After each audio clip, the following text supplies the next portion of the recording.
चलिए आज अभी आयन हम लोग देख लिए थे एक वीडियो में। ये आयन जस्ट अभी बताया किस तरह से आयन निकाला जाता है। अब आगे देखते हैं कि मॉलिक्यूलर फार्मूला या रासायनिक फार्मूला किस प्रकार से हम लोग लिखते हैं, देखते हैं। सोडियम क्लोरीन लिए और बताया कि क्लोरीन पे -1 चार्ज और सोडियम पे +1 चार्ज, दोनों का क्रॉसपोंडेंस करना है। तो लिखते हैं सोडियम पर 1 और Cl क्लोरीन। अब दोनों का चार्ज यहाँ पे 1 आएगा, इसका यहाँ पे 1 आएगा, तो इसी चीज़ को हम लोग लिखते हैं NaCl सोडियम क्लोराइड। चूँकि 1-1 है दोनों का, इसलिए दोनों का कैंसिल हो जाता है, तो सोडियम क्लोराइड, इसका नाम हो गया सोडियम क्लोराइड। दूसरा देखते हैं, मैग्नीशियम प्लस क्लोरीन लेते हैं। मैग्नीशियम पे चार्ज +2, क्लोरीन पे -1, दोनों का क्रॉसपोंडेंस होता है। तो फिर मैग्नीशियम क्या हो जाएगा, मैग्नीशियम की जो चार्ज है इसका कन्वर्ट आ गया 1 और क्लोरीन इसका कन्वर्ट होकर आ जाएगा, इसका चार्ज नीचे आ जाएगा 2, तो इसको लिखेंगे मैग्नीशियम क्लोराइड। चूँकि 1 लिखा नहीं जाता है, Cl2 मैग्नीशियम क्लोराइड। उसी तरह अल्मोनियम ले लेते हैं और क्लोरीन ले लेते हैं। क्लोरीन भी पता है -1, जस्ट अभी पढ़ा है पहला वीडियो में, इस पर +3, तो इसका क्रॉसपोंडेंस हो जाएगा।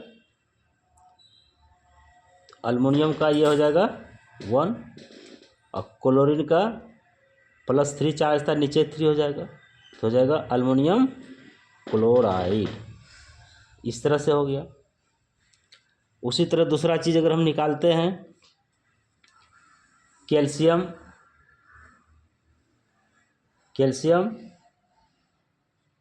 -1 कैल्शियम और क्लोरीन का, कैल्शियम के पावर +2 और क्लोरीन का -1, दोनों का फिर कन्वर्ट होगा, तो क्लोरीन का हो जाएगा 1 आएगा और कैल्शियम के नीचे 2 आ जाएगा, तो इसका जो मॉलिक्यूलर फार्मूला हो जाएगा कैल्शियम क्लोराइड।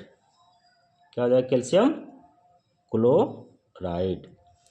और एक चीज़ ध्यान रखिएगा, बताए थे पिछले वीडियो में, क्लोरीन ब्रोमीन आयोडीन तीनों एक ही है, क्लोरीन ब्रोमीन और आयोडीन, इसलिए सोडियम क्लोराइड के जगह पे सोडियम ब्रोमाइड, सोडियम आयोडाइड हो सकता है, तीनों एक ही साथ समझ जाइए। दूसरा ले लेते हैं, और कोई लेते हैं, जैसे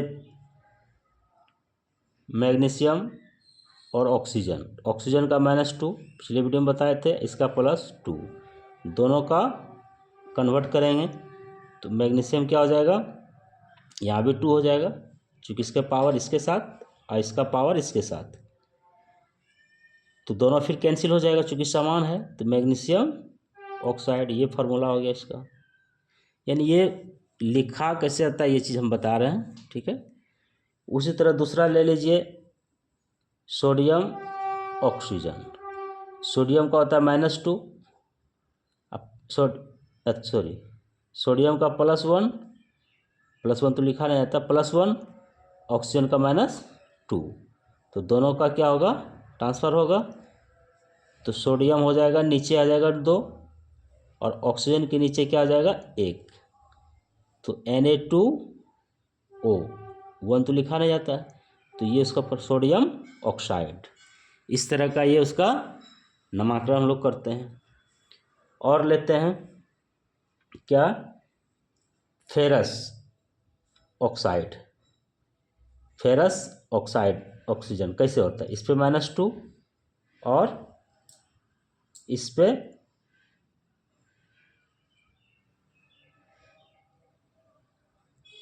ऑक्सीजन 2 और 26, 2 8 10 8 18 8 26 2 इसका भी होता है। तो ये क्या होगा, दोनों का कन्वर्ट होगा, ये भी 2 आएगा, ये भी 2 आएगा, तो फेरस ऑक्साइड हो जाएगा, फेरस ऑक्साइड Fe2O3। आगे देखते हैं, sodium hydroxide, sodium oxygen, oxygen -1 +1, ये दोनों ट्रांसफ़र हो जाएगा, ये साथ ही रहता बताए हुए हैं। क्या हो जाएगा, सोडियम हाइड्रोक्साइड, सोडियम हाइड्रोक्साइड, ये हो गया फॉर्मूला इसका। अगर होगा मैग्नीशियम के साथ अगर ऑक्सीजन हो जाएगा, ये होता है, तो मैग्नीशियम का होता है +2 और इसका होता है -1, तो दोनों का कन्वर्सेशन हो जाएगा, क्या हो जाएगा, मैग्नीशियम,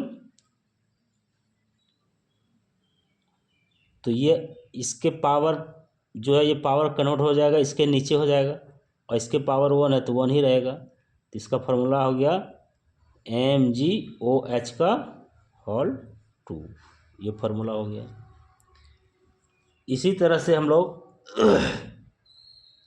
और फार्मूला दे सकते हैं, जैसे H2SO4 लिखते हैं, इसका है गंधकाम्ल बोलते हैं, तो कैसे हो गया, तो इसमें एक तत्व हाइड्रोजन है, दूसरा SO4 है, तो SO4 का 2 बताए थे आयन, अब +1 हाइड्रोजन का, दोनों का कोरस्पोंडेंस हो जाएगा, तो H के नीचे क्या हो जाएगा 2 और SO4 के नीचे हो जाएगा 1, तो हो जाएगा H2SO4, तो ये फार्मूला हो गया गंधकाम्ल का। इसी तरह हम लोग जो भी फार्मूला लिखेंगे, अनुसूत्र बनाएंगे, दोनों का आपस में परिवर्तन कर लेंगे आयन का, तो इस तरह से हम लोग लिखने भी सीख गए। वीडियो लंबा ना हो, फिर अगेन रिपीट होते जाता है। केमिस्ट्री का यही सबसे बड़ा प्रॉपर्टीज है कि आज जो पढ़ाए वो कल यूज होगा, परसों यूज होगा, यूज होते जाएगा, इससे चिंता करने की बात नहीं है। केमिस्ट्री बहुत ही आसान लगेगा। Thank you.